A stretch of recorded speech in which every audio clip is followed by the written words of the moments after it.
11月、日本全国を東軍西軍に分けて10年間荒れ狂い、京の都を焼け野原にした応仁の乱がやっと終わった。しかし将軍家の権威は地に落ち、政は乱れに乱れ、各地に一揆が起こり、新旧勢力が激しく対立。両国内同族間の潰し合いが重なる中、新興勢力が次々と旧体制を侵食し続けた。世に言う下克上である。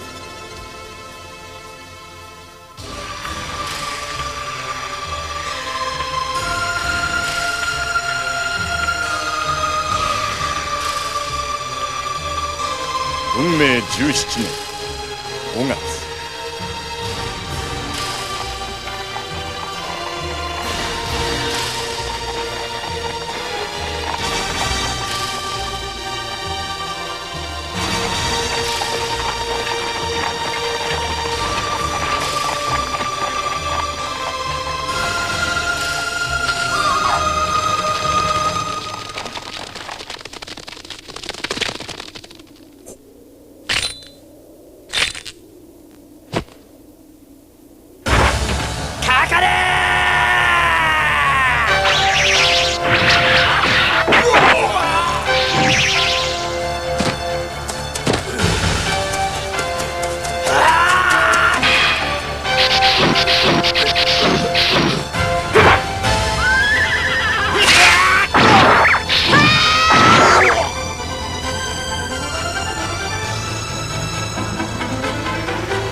大変だ！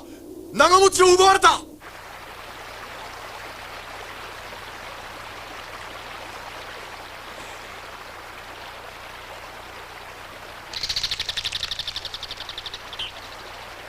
しかしめんこいの置いていくには惜しい気がするな。ほっときなこんなガキ、あたいたちじゃ面倒見きれないんだから。なに、人買いに売れば金になるぜ。長持ちで大事に運ばれてきたんだ。きっとどこぞの姫様ってところだ。情が移ったらそうはいかなくなるのさ。グズグズしてると追っ手に見つかるよ。引き上げだ。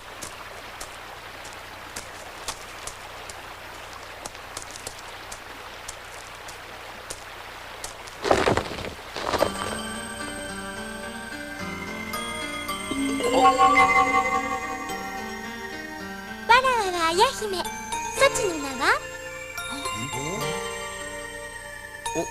鬼丸。鬼丸か。よし、決まりじゃ。わらわの婿殿はその方じゃ。これからはこの綾姫と鬼丸は夫婦じゃ。末永くよろしゅうお頼み申す。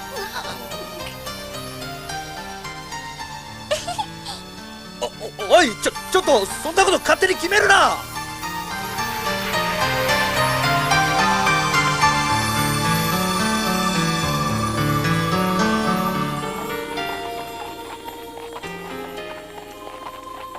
鬼、マジであんな鼻たれを相手にする気かよ。何が夫婦じゃだ。冗談じゃん。知らねえよ。俺が言ったわけじゃねえや。だったらはっきり言ってやんなよ。俺にはキリっていう女が。そう向きにならなくたっていいんじゃないの？何よそれ。分かった。ガキでも姫は姫だ。うまくいったら城の一つぐらいなんて考えてんのか。冗談じゃねえよ。そう言いながらまんざらでもねえ顔してるよ。この変態スケベー。キリ殿、わらわの殿子をそんなに叱らないでたま。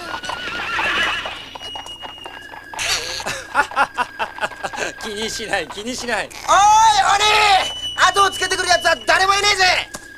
猿、今宵のよとぎの相手はお前じゃ。分かったな。はいありがたいお言葉ではありますが、猿めはちょっと猿嫌だなんて言うなよ。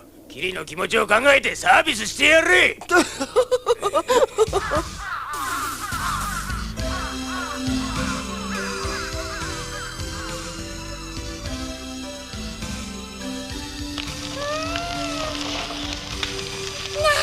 い匂いじゃ。うまそうだろう。これはな、こうやって背びれを取って背中から食らいつく。うまいか。うまい。わらわはこのようなうまいものに食らいついたのは初めてじゃ。そうか、そりゃよかった。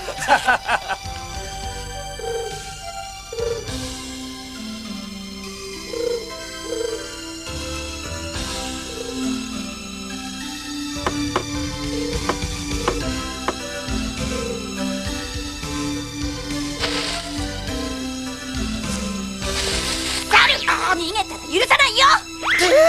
もう勘弁してくれ。お願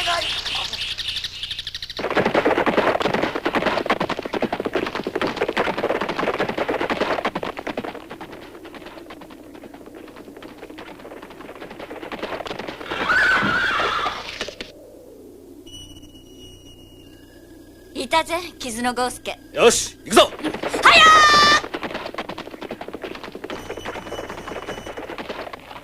戦の加勢をしたいというんだな。そんなら明日に迫った仕事が一つあるぜ。もちろんギャラは半分先払いだ。どうだ？いいだろよし、決まりだ。ところで2日前に吉成川の椿井が寒冷家派の駒師の山菜を落とした時の話だが、お目当てだった寒冷畠山正長の娘綾姫が何者かにさらわれて行方不明になったのを知ってるか？あいつ。それでこの綾姫を畠山椿井の両家が必死になって探してる。どっちも賞金はどっさりもらえるとよ。ということは？実は綾姫、去る有力な守護大名へのおこし入れが決まってるらしい。そうなると吉成方には大変な強敵が生まれるってわけだ。なるほど。とんでもないやつを抱え込んだもんだぜ。なんだそれ？いやなんでもない。それより明日のギャラちょうだい。はい。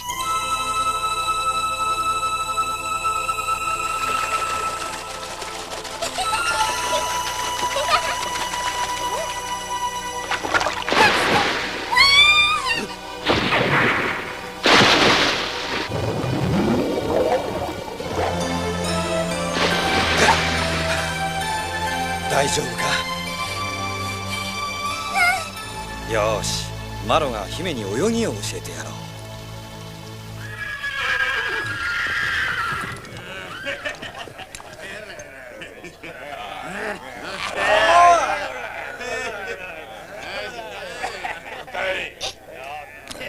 おい鬼、もう一つの話の方も引き受けちゃくれねえか？ダメだ。豪介たちの一気の味方をしても銭にならん。ああ、奴の首を取ってくれるんなら銭はいくらでも出す。豪介しつこいよ。鬼がその気になるまで待つんだね。それより今夜あたいとどう？まだ鬼に殺されたかないね。悪い冗談だぜ。前の一揆の時、興福寺の傭兵200人をたった一人で潰したというお前のことだ。本気でやり合ったらどっちが殺されるか。どっちにしろ今は大丈夫。あたいより可愛い女がいるんだから。キリ、いい加減にしろ。酒が過ぎるぞ。バカ野郎、飲めねえおめえの分まで飲んでんだ。酔って当たり前じゃねえか。そうだろうよ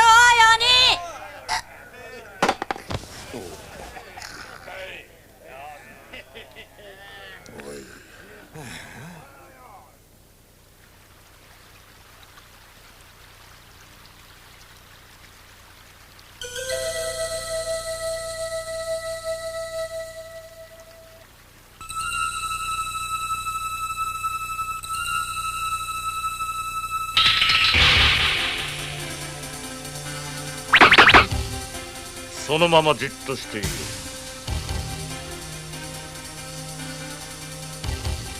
さもなくば綾姫の命はないぞ。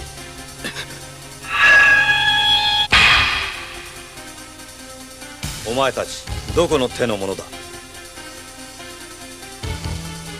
まあいい。煮るなと焼くなと好きにしろ。そなたは誰じ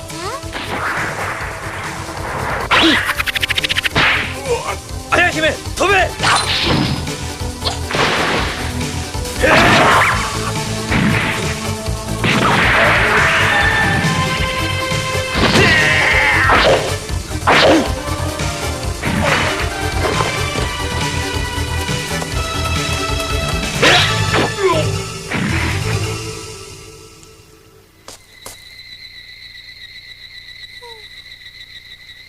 待たせたな、綾姫様。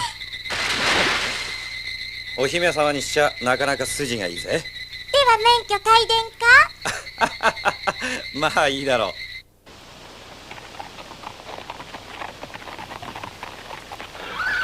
う。よう、鬼帰ってたのかい？サル、どうだった？担当儲かったかい？ダメダメ、高く値をつけりゃ買わねえしよ。二足三門で売り払っちゃったわい。鬼、そっちはどうだ？明日の仕事を引き受けてきた。ほら、かなりの重さじゃねえか。どのくらいあるんだ？大した銭じゃねえ。まあとりあえずってとこだ。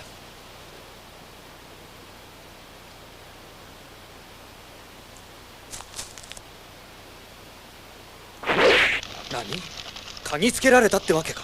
まあ今日のところは皆やっつけたが、これからは姫一人にさせておくわけにはいくまい。冗談じゃないよ。こんな厄介者連れて戦場に出るってのかい？おい姫、里でさ、お前の噂を聞いたよ。お前、寒冷家の娘だそうじゃないか。明日は家に返してあげるからね。嫌じゃ。父上の元には戻らん。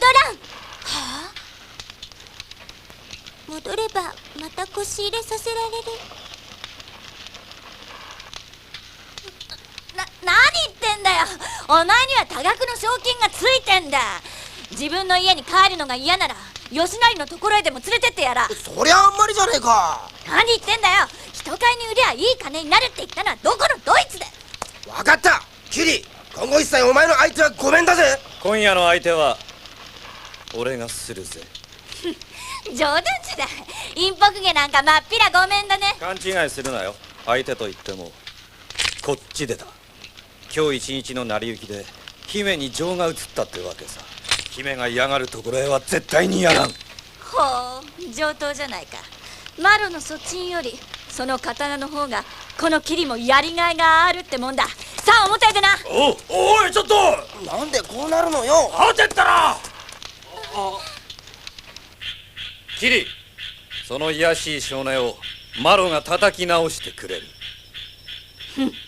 お前の立ち筋一度試してみたかったんだ。行くぜマロ。手加減は無用ぞ。中途半端は後味が良くないのさ。男と女の交わりと同じさね。さあふにゃまろ。男だったらあたいをきちっと昇天させてみせるんだね。何とでも言え。そういうお前の淫乱癖も今日で終わりだ。さあどっからでもかかってこい。鬼、なぜ止めぬ？そちはここの大将であろう。わらわのことで仲間割れになるのなら、姫は父上のところへ帰る。ああ、そうしろ。嫁に行くのは嫌だとはっきり言ってやれ。父上がダメなら母上に。わらわは母上の顔を知らぬ。そうか。それならここにいたいだけいろ。でもあいつら二人の喧嘩はこの鬼丸が腕ずくでも止めてやる。ああ、バカバカしい。ほんとバカバカしいんだから。何が卑しい少年を叩き直してやるだよ。さあ、お前の淫乱癖も今日で終わりだ。なんちゃってよ。かっこよかったのはそこまで。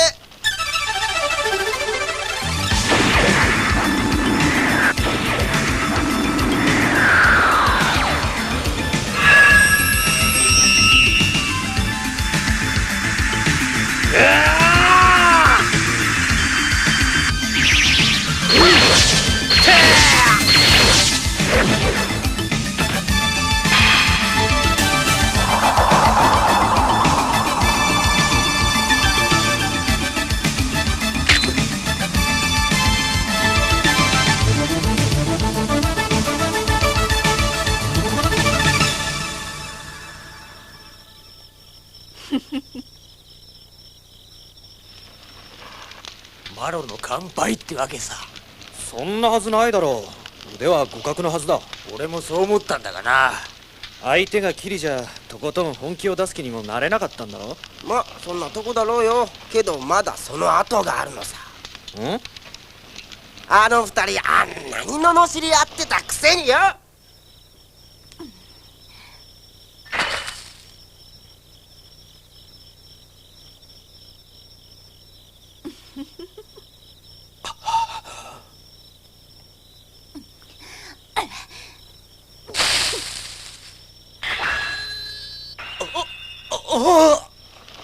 気持ちよさそうになんて言っちゃってんだよ。なんだよおい。ちょっと姫には難しい話だったかな。ねえ。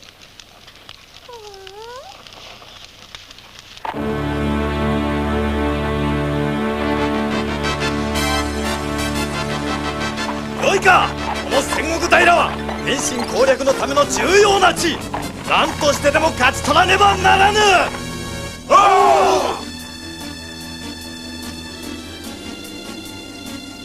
いいかみんな、いつものように真ん中を突っ切るんだ。ガッテン、敵陣を駆け抜けてそのまま飛んでらせる。バカザル、余計なことを大声でわめくんじゃないよ。いいか姫、敵陣を通り抜けるまで決して顔を出すでないぞ。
待ってました。だか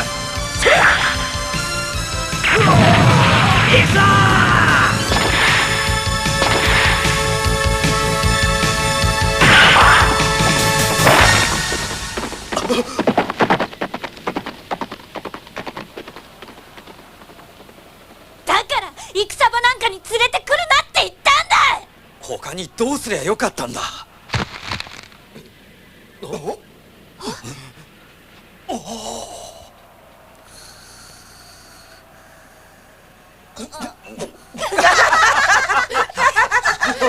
とんだ取り越し苦労だったな。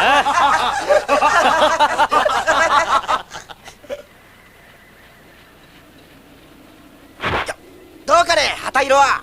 味方の総崩れだね。鬼の言った通りになったよ。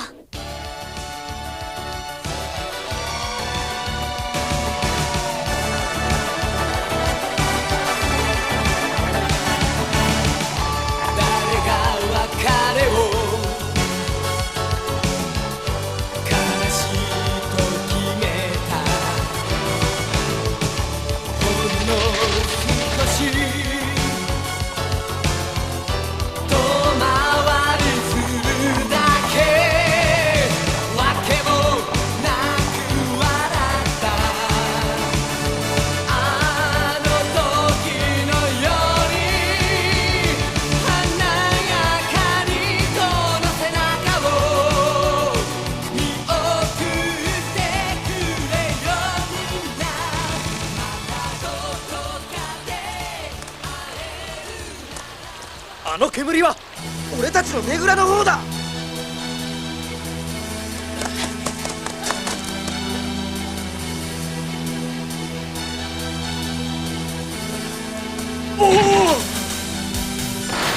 大事な食料がみんな灰になってる。この宮内は忍びのものだ。わざわざ名乗りを上げてったようだね。マロの失敗だ。あいつらまだ仲間が残ってたってわけか。鬼、あれがね全部やられちまったぜ。おうおう、世も末じゃ。盗人が盗人の金を盗むとは。こいつだけは無事だった。よかったよかった。この隠れ家もバレちまったってことだな。鬼、どうする？そうだな。まず金がいる。ゴウスケの仕事をやるとするが、例の首の話か。次の仕事は大仕事ってわけだ。そうだ。戦場を駆け抜けるだけってわけにはいくまいよ。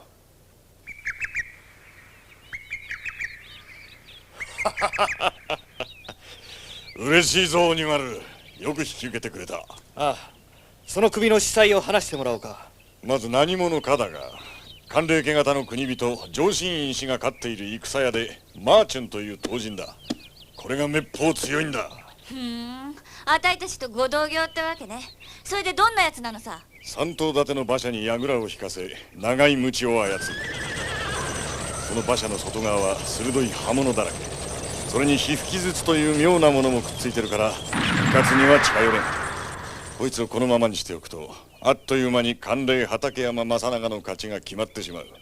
それではこの山城の国人や地侍たちが正長方と吉成方の2つに割れて争っている隙をついて、寄り合い中心の国づくりを狙うという俺たち馬借一揆側の戦略が崩れてしまうってわけだ。なるほど。あの唐人をやっつけるのにまともな方法では通用せん。そこであたいたちが。首を吉成方に買わせて首代金を俺たちに払うわけだ。ゴウスケ、仕事の代金半分は前払いだ。あたいたちのギャラはあるんだろうね。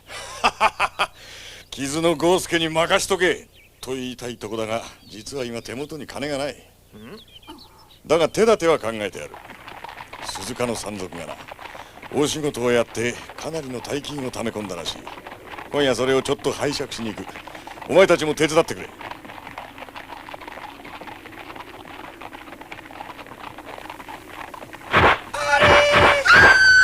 その荷物を置いてさっさと失せろ。さもないと逃げろ。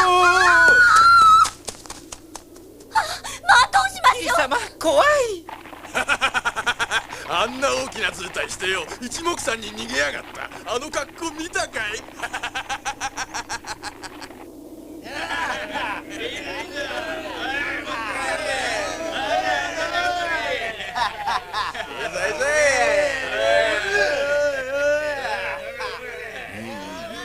二人ともなかなかの上玉じゃい。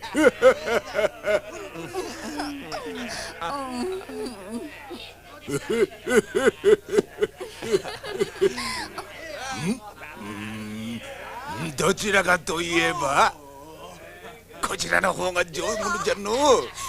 バカ野郎、てめえどこに目をつけてやんでい。男も女も見分けがつかねえのかよ。こやつが男じゃ。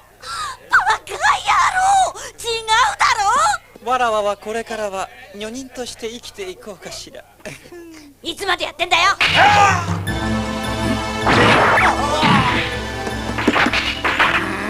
やばかったろ。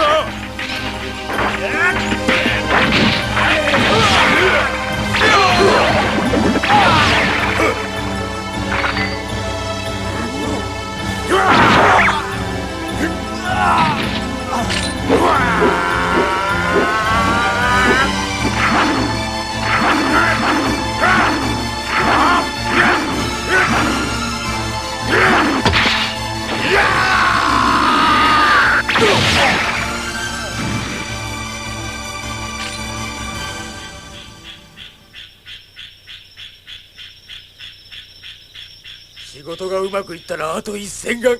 こりゃ当分楽ができるぜ。楽する前の一仕事はかなりきつそうだ。銭の重さの分だけ危険な仕事ってわけだ。なるほど。それにしてもこの銭持ったまま戦仕事はできねえぜ。ああ、それはもう考えてやる。キリ、どうだ。さすが鬼だ。ここならバッチリ。見つかりっこないよ。銭は仏が守ってくれるってわけか。明日の仕事は命がけだ。だから今夜は鬼丸じゃなきゃ嫌だよ。ああ、俺もお前が一番好きだ。そうだよね。あたいぐらいいい女他にはいないもんね。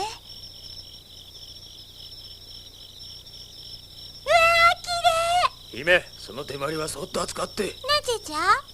明日の戦用さ。落っことしたら大変だ。大変とな。そうだな。一発出来具合を試してみるか。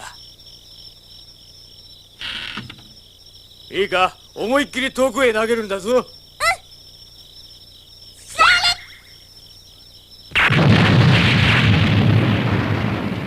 どうだい、すごいだろ。すごい。てめえら何しやる。いいとこだっちゃにまったく。あの二人はあんなところで何をしておったのじゃ？さあさあな。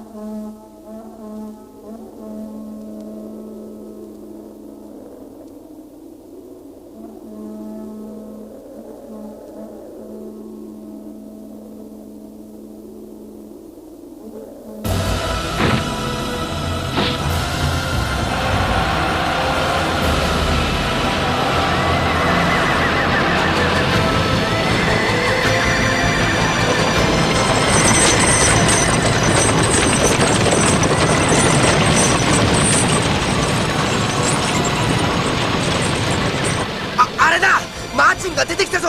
すっげえ馬車に乗っていやがる。何、これで吹っ飛ばしてやるさ。こら、何考えてんだよ。首が粉々になったら元も子もないじゃないか。そういうことだ。まあどんなものかちょっと様子を見てやろう。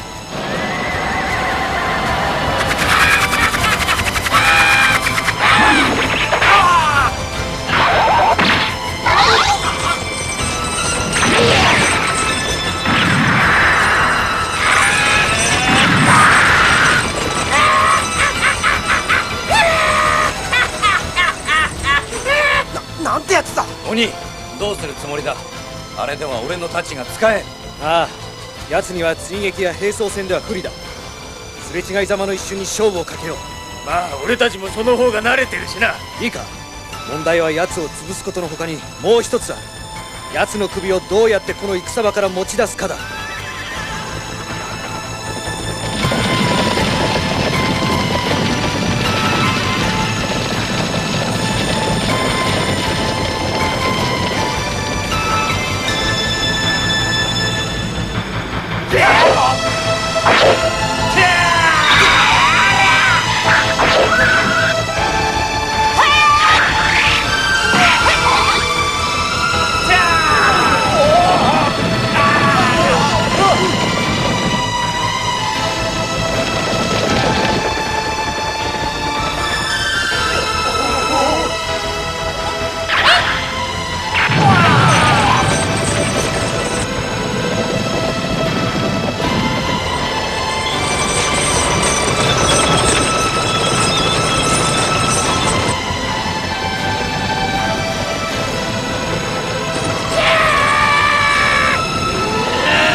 首を取られたというので、あのマーチョンがいなくなったとすれば周囲の敵は一挙に勢いづく。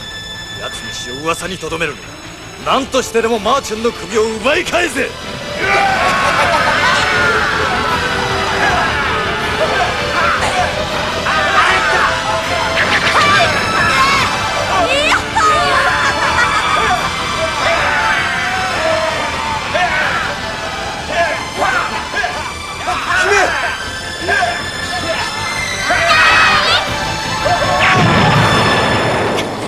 お前もなかなかやるじゃんかよ。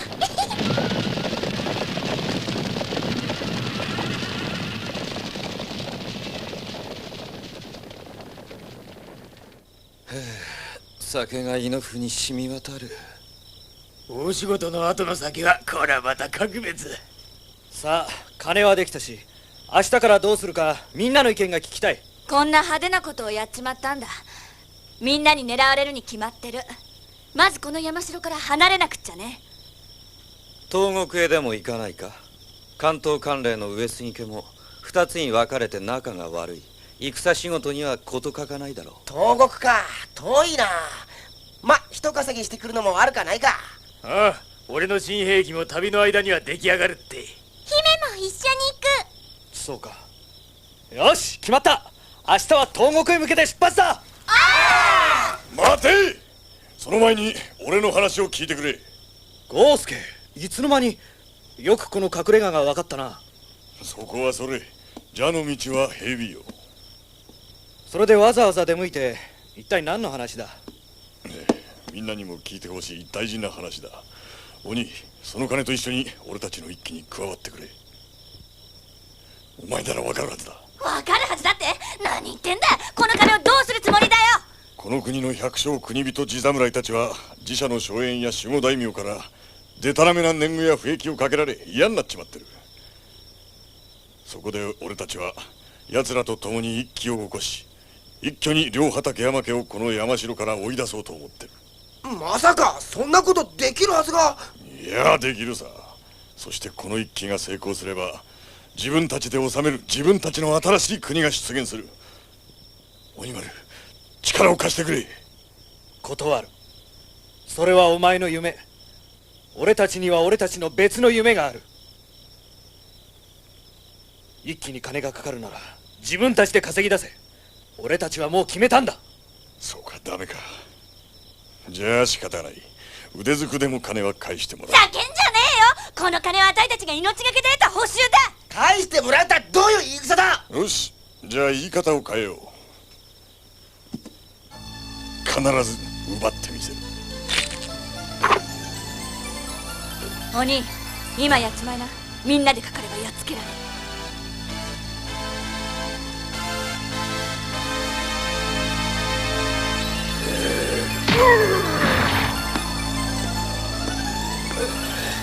鬼！鬼！鬼！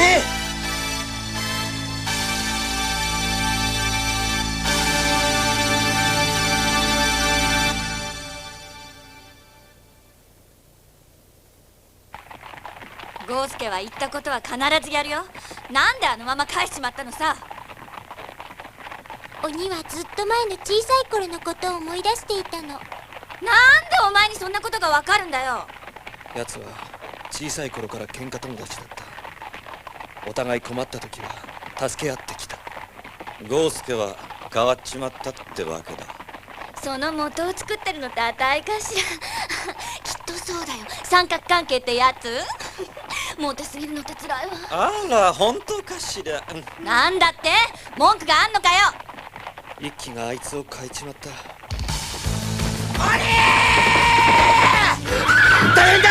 ゴースケが追ってくる。馬先隊のやつら20機は30機はいるだろうよ。よし、追いつかれる前にあの大吊り橋を渡っちまうんだ。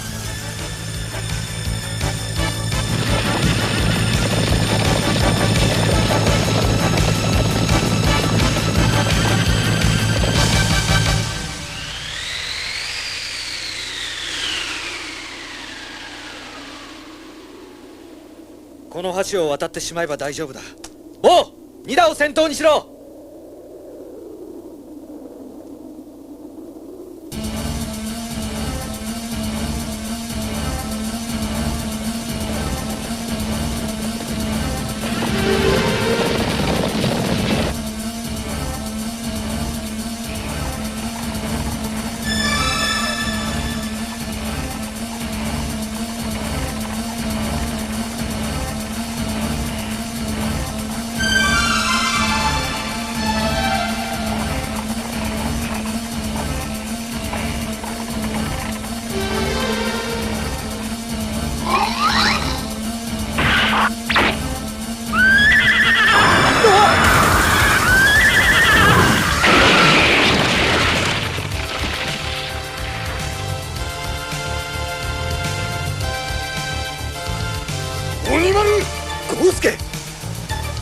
でも動くとこの橋を切り落とすぞ。鬼丸、この豪介と1対1の勝負というと、俺が勝ったらあの銭は全部俺のもんだ。お前が勝てばその銭だけでなく、俺の馬借隊も全部お前に譲る。馬借隊などいらん。だがあの銭は渡せねえ。その勝負引き受けた。さあ来い。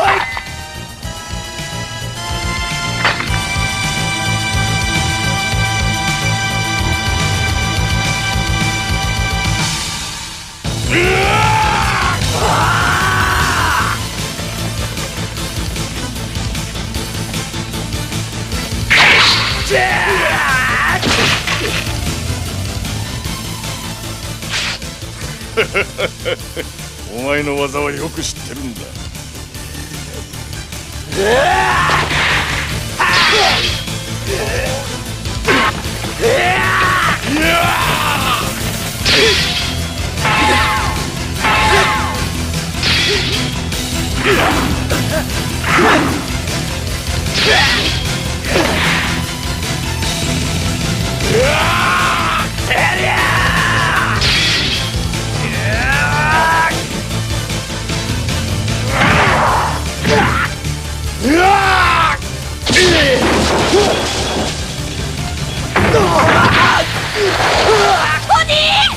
おかしが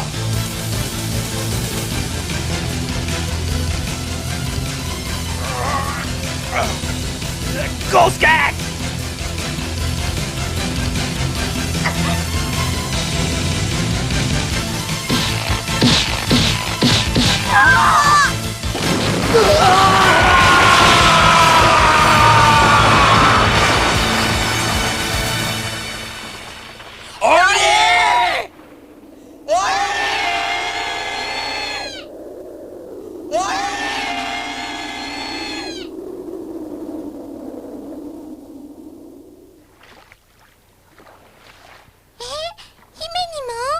遠慮はいらないよ。お前も命がけで戦場を駆け回ったんだ。あたいたちの仲間さ。仲間。嬉しい。さあお別れだ。鬼丸はもういない。今日からは一人一人自分の道を行くんだ。よし、俺は必ず城を奪ってみせる。鬼丸、お前に誓うぞ。マロが一番先かもな。俺だっていつか。鬼丸、見てておくれ。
ことに